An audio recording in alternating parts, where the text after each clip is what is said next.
بسم اللہ الرحمن الرحیم۔ عزیز طلباء و طالبات، انعام مصطفی یوٹیوب چینل سے میں ہوں محمد انعام مصطفی۔ عزیز طلباء و طالبات، اردو کی فرسٹ ایئر کی درسی کتاب اس کا چوتھا سبق ابوالقاسم زہراوی۔ آج کے لیکچر میں ہم اس سبق کا خلاصہ جاننے کی کوشش کرتے ہیں۔ خلاصہ کسی بھی سبق کا ایک تہائی ہوتا ہے۔ آپ کی اردو کی درسی کتاب میں جتنے بھی اسباق موجود ہیں، اگر ہم اس کو شیٹ کے صفحات کے حساب سے دیکھیں تو 2 سے 2.5 صفحات پر مشتمل خلاصہ بنتا ہے۔ عزیز طلباء و طالبات، یہ بات بھی آپ کے علم میں ہونی چاہیے کہ یہ سوال 10 نمبر کا آتا ہے اور 9 نمبر کا خلاصہ ہوتا ہے، جبکہ 1 نمبر کا مصنف کا نام لکھنا ضروری ہوتا ہے۔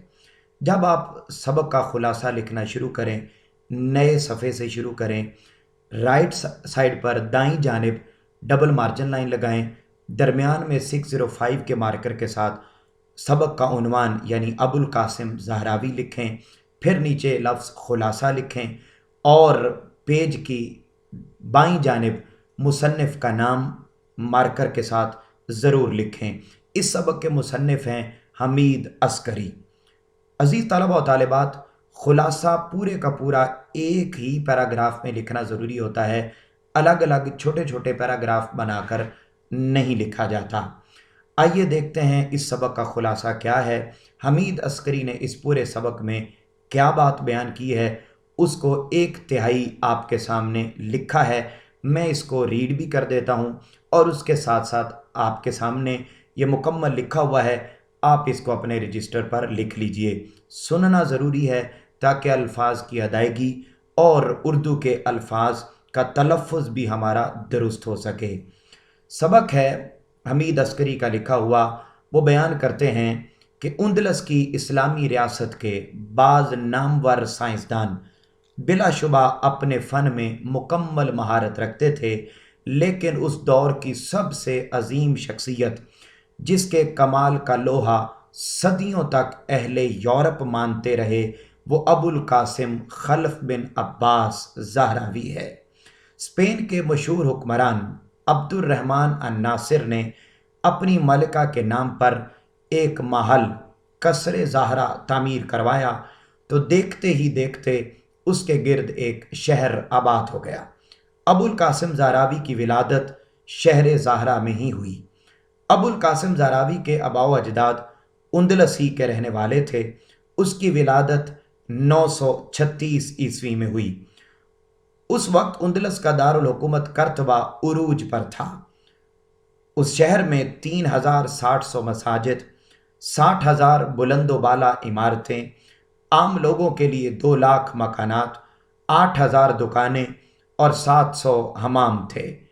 اس شہر کی آبادی 10 لاکھ کے قریب تھی۔ 50 سرکاری ہسپتال تھے۔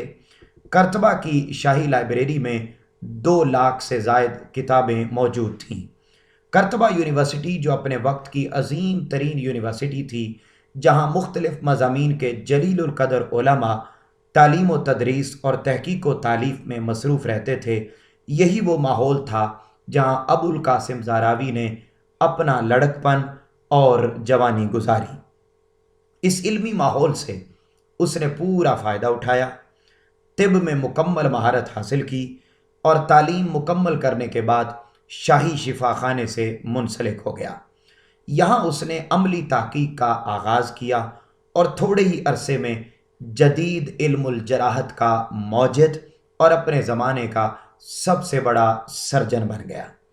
اب اس سبق کی تفصیلات عزیز طلبہ و طالبات، میں نے الگ یہ سبق پڑھایا ہوا ہے، تو وہاں پر میں نے اس کے معنی، اس کی تفصیلات ساری بتائی ہیں، آپ وہاں اس کو سن سکتے ہیں۔ ابھی صرف آپ کے سامنے خلاصہ ہی رکھا گیا ہے۔ موجودہ زمانے میں علاج کے 2 طریقے، علاج بالدوا اور علاج بالجراحت موجود ہیں۔ جراحت سرجری کو، آپریشن کو کہتے ہیں۔ علاج بالدوا میں تو مسلمانوں کا کردار پھر بھی سمجھا جاتا ہے، لیکن علاج بالجراحت کے بارے میں یعنی آپریشن کے بارے میں عام خیال یہ ہے کہ یہ طریقہ اہل مغرب کا ہے، یعنی اہل یورپ نے سکھایا ہے آپریشن کے ذریعے علاج کرنا۔ حقیقت میں ایسا نہیں ہے، بلکہ علاج بالجراحت بھی مسلمانوں کی ایجاد ہے اور اس کا بانی ابوالقاسم زہراوی ہے۔ ابوالقاسم زہراوی سرجری میں جو نادر آپریشن کرتا اور جو نئے تجربات کرتا، آپریشن کے لیے جو نئے آلات بنواتا تھا، ان سب کی تفصیل وہ احاطہ قلم میں لاتا جاتا، یہاں تک کہ اس کے قلم سے ایک منفرد کتاب مرتب ہو گئی۔ زہراوی کی اس کتاب کا نام التصریف ہے۔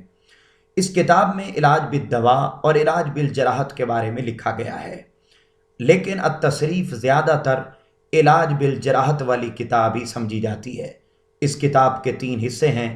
پہلے حصے میں داغ دینے سے متعلق، جبکہ دوسرے اور تیسرے حصے میں عملی جراحت کا تذکرہ موجود ہے۔